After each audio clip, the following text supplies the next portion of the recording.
ఏ బాటైనా పర్వాలేదంట, సమయంతో సాగటమే మన సింపుల్ సిద్ధాంతం.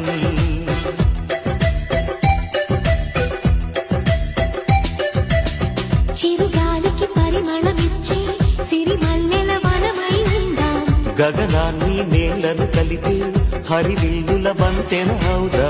ఆనందం అంటే అర్థం మనమందా, ప్రతి పూట పాటై సాగే హుషారు సరిగమలో. ఎన్నో ఎన్నో రాగాలుండే సంగీతం కాదా, చల్లకి నవ్వుల కేరి